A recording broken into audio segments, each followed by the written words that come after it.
Então, vim comentar mais uma vez minhas leituras, dessa vez elas realizadas em junho de 2023.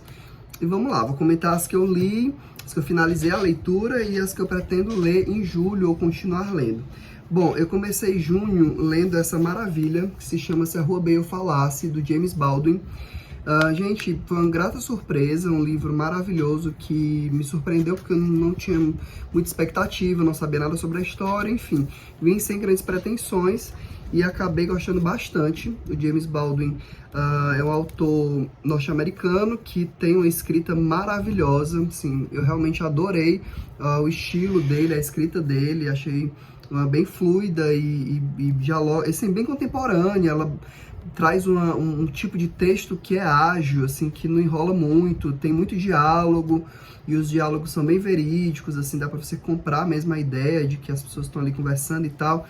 Então eu gostei bastante. Ele fala sobre a história de um casal de negros que vivem nos Estados Unidos e que vão sofrer um racismo, e o rapaz vai ser preso injustamente por conta de uma perseguição policial. E aí o livro é sobre a tentativa dessas famílias, tanto a dele quanto a da esposa, da namorada, da noiva, enfim, de libertá-lo. Ele está construindo uma vida com essa namorada, era uma jovem da infância dele, e aí eles, bom, vão se relacionar e vão passar um tempo namorando até decidirem se casar, e eles se amam muito, isso fica muito claro, muito explícito, e ela descobre que está grávida enquanto ele está preso, né, e eles estão nessa tentativa. E é muito interessante ver o movimento que as famílias fazem, as famílias, especialmente a família dela, para libertá-lo, assim, de mostrar o quanto ele se integra à família a partir do momento em que ele se junta com ela, o reconhecimento que a família dela tem dele como um novo representante dessa família, e a acolhida é muito bonita, e eles vão fazer de tudo para conseguir a liberdade dele, e a gente vai acompanhar o sofrimento dele lá dentro, porque ele fica impotente sem poder fazer nada. A gente vai poder ver os desdobramentos, as implicações disso para a vida dele, mas a gente vai acompanhar também um amigo dele que já tinha sido preso anteriormente, e o quanto ele sofreu, o quanto ele ficou traumatizado. Então, assim, é uma história de muito sofrimento, contada aqui de uma forma muito bonita, num livro curto, né, não é um livro muito longo. Virou filme, eu não consegui assistir o filme porque não estava fácil em nenhum streaming, mas eu vou atrás ainda, porque diz que é muito bom. Mas, enfim, o livro já é uma experiência bastante satisfatória, foi um dos melhores livros que eu li esse ano, uma das leituras que eu mais gostei de ter feito. E aí, saindo dessa pegada, eu li esse livro do Leonardo da Vinci, se chama Histórias, Aforismos e Profecias, da coleção da Biblioteca Diamante, que é da Nova Fronteira, da História Nova Fronteira. Então é um livrinho super curto, trazendo algumas historietas, alguns aforismos, profecias do Leonardo. Bom, Leonardo é conhecido por ser um artista multi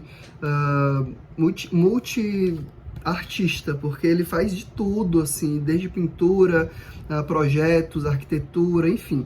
E ele escreveu, tinha algumas coisas escritas, e essas foram reunidas aqui nesse livro. Gente, assim, ele é um pouco repetitivo, ele é um livro que não achei muito interessante, mas é interessante pensar uma escrita do próprio Leonardo, assim, que é tão conhecido por outras coisas. Mas eu confesso que eu não gostei muito, porque não tem nada de novo, como eu disse, é um pouco repetitivo, e tanto que eu nem marquei nada, assim, não teve nada que eu achasse digno de ser marcado para copiar e reproduzir, enfim. Mas foi interessante conhecer um pouco da faceta da escrita do Leonardo. E aí, continuando a minha leitura da obra completa do Nelson Rodrigues, dessa vez eu li Doroteia, que é uma peça de 1949 do Nelson Rodrigues. Bom, eu já li, estou aqui com papel, eu já li Mulher Sem Pecado, Vestido de Noiva, Álbum de Família, Anjo Negro, Senhora dos Afogados, e agora eu li Doroteia. Gente, assim, é um texto interessante, é uma peça curta também, em 3 atos. O Nelson Rodrigues fez para a mãe da Anissete Bruno, né, com quem ele teve um caso na época, para ela interpretar a Doroteia. E aí, assim, compõe aquelas peças míticas do Nelson Rodrigues, e traz essa história. Gente, é uma história muito cabreira, assim, porque tem umas primas que elas são muito pudicas e elas são bem conservadoras, puritanas. Elas, por exemplo, Não tem quarto, porque o quarto é um lugar de pecado, né? Uma casa sem quartos. E aí tem a Doroteia, que foi uma prostituta, mas que ela quer se converter e ela quer virar uma mulher pura. Bom, a trama gira em torno disso, dessa coisa moral, né? Que é uma temática bastante comum ao Nelson Rodrigues. E aí ele vai trazer alguns elementos cênicos bastante inovadores, que não vão ser nem entendidos, coisa de um vaso que aparece, enfim. É uma peça que tem uns elementos bem estranhos e que causaram um certo estranhamento na época. Ficou pouquíssimo tempo em cartaz, porque o público não gostou muito, não foi muito aprovada essa peça. Então, assim, não está entre as minhas favoritas, mas também é uma peça interessante. Tem uma coisa da beleza, a beleza como sendo o elemento do pecado. Então o ideal é que você seja uma pessoa feia. Quanto mais feio você for, isso é a prova de que você é uma pessoa pura, porque aí você vai ser menos desejada, então você vai ter menos tentações e por aí vai. Então tem toda essa coisa, assim, os personagens são essencialmente femininos. Tem um personagem masculino que na verdade é representado por botinas, né, que é quando uma das personagens vai ter uma relação com o marido, e aí tem uma coisa de que elas não conseguem ver esses homens, enfim.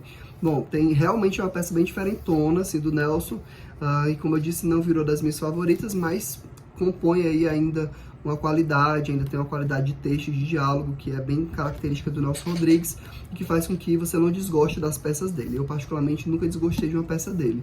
E aí eu vou seguir a leitura, né? Essa aqui, eu tô tentando não ler uma por mês, tô tentando ler, assim, de 1 mês e meio em 1 mês e meio ou 2, para também não enjoar. E são 17 peças, eu vou levar um tempo ainda lendo as peças do Nelson Rodrigues. A próxima vai ser a Valsa número 6, que é de 1951.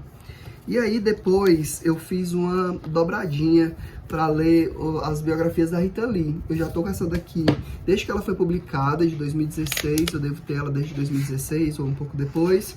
A autobiografia que se chama Uma Autobiografia da Rita Lee, publicada pela Globo Livros, foi publicada ainda em vida da Rita Lee. Rita Lee morreu em 2023. E aí aqui, bom, tem essa retrospectiva dela, sobre a vida dela, sobre a obra dela, né, musical, mas também literária, assim, ela tem uma incursão na literatura também, especialmente na literatura infantil, mas com esse livro aqui, ela entra aí para escrever, enfim, relatos da vida dela. E aí, assim, eu também fiquei muito surpreso e também entrou, assim, para uma das melhores leituras do ano, porque a Rita tem uma autenticidade de vida, mas também de escrita que é impressionante, assim, o quanto ela consegue ser autêntica, contando sobre fatos conhecidos e fatos desconhecidos, alguns bem chocantes. Tem um fato aqui no começo do livro que é bastante chocante, sobre abuso infantil que ela sofreu, mas ela também conta muito sobre drogas, né? Assim, ela fala muito sobre a vida dela em relação às drogas, mas faz uma retrospectiva bem fluida dos anos de lançamento de álbum e tudo mais. A gente fica conhecendo a vida musical dela desde antes dos Mutantes, passando pelos Mutantes, a expulsão dos Mutantes, a carreira dela solo, ela com o Roberto, o nascimento dos filhos e por aí vai. Então, assim, até para quem não curte tanto Rita, e eu confesso que a Rita não era minha cantora favorita, eu fiquei completamente encantado por ela. E aí fiz também, assim, uma coisa de ir ouvindo os álbuns conforme eu tô lendo, vou ouvindo os álbuns, então valeu muito a pena. E aí, imediatamente, quando eu terminei, eu comecei a ler outra autobiografia, que foi publicada em 2023, que foi o ano que ela morreu, contando a experiência dela no tratamento do câncer, né? Então, ele morreu de câncer, e antes de morrer, ela escreveu essas vivências nessa outra autobiografia. Impressionantemente, ela conseguiu fazer algo diferente do que ela fez aqui, porque aqui a gente tem uma pessoa ainda mais velha, mais próxima da morte. Então, assim, toda a autenticidade está aqui, ela mantém muito do estilo dela, que é um estilo de escrita bem solto e bem coloquial, com o uso de muitas expressões em inglês, enfim. A autenticidade realmente é uma marca, assim, da Rita. E ela consegue manter isso aqui, nessa outra autobiografia, mas de fato tem um teor mais espiritualista, mais transcendental nesse sentido, assim, porque a Rita era essa pessoa, né? E ela consegue transpor isso aqui. Mas é uma pessoa mais... Aqui ela tá ainda mais amorosa, valorizando ainda mais as pequenas coisas da vida, mas sem medo da morte, podendo revelar, assim, tudo que foi essa experiência de ter passado por esse tratamento. No começo também tem relatos, assim, bem emocionantes, uma cena dela tomando banho, não sei se ainda era no hospital, se já era em casa, mas enfim, tomando banho de forma bem... sendo cuidada e mostrando toda uma fragilidade. Então ela não tem medo de mostrar toda a fragilidade do envelhecimento e da fragilidade do corpo ao envelhecer. Isso realmente não é uma questão para ela nesse sentido, e ela revela isso com muita sinceridade. Enfim, ela é uma pessoa realmente muito generosa em ter compartilhado tudo isso aqui com a gente. Então esses foram os livros que eu li, ou que eu finalizei a leitura, né, em junho de 2023. Na verdade, acho que todos eu realmente fiz em 2023, em junho. Eu comecei e terminei no próprio junho, né? Assim, alguns eu costumo ler por um tempo antes, mas eu acho que esses aqui eu comecei de fato em junho. Esse daqui, se a Rubem falasse, era o do desafio dos 12 livros para 2023, tá? Esqueci de comentar isso. E aí, de forma bem rápida, só comentar os livros que eu ainda estou lendo e que eu continuarei lendo em julho. O Ética Nicômaco da Aristóteles, não vou mais nem comentar, continua bom, tô gostando ainda, mas eu acho que não finalizo em julho. Já o Freud, a biografia, né, Uma Vida para o Nosso Tempo, do Peter Gay, eu acredito quase com certeza que eu finalizo em julho, tá? Só faltam 2 capítulos. E aí, eu continuo lendo Don Quixote de la Mancha, volume 2, acredito também que termine em julho, tô fazendo um esforçozinho para terminar em julho. Vou ler para o clube de leitura com a Raquel e com o Vitor, Page Boy Memórias, do Elliot Page. É o livro que a gente escolheu para discutir numa live. E As Águas Vivas Não Sabem de Si, é o livro que eu escolhi para o desafio dos 12 livros para 2023 de julho. Então esses são os livros que eu pretendo ler ou dar seguimento aí em julho. Talvez outros apareçam, mas no mínimo esses aqui eu já estou lendo. Menos o Page Boy, que eu vou começar a ler mais pro meio de julho. Então é isso, essas foram as leituras de junho. Em julho, em agosto eu volto para comentar as leituras realizadas em julho, tá? Até mais.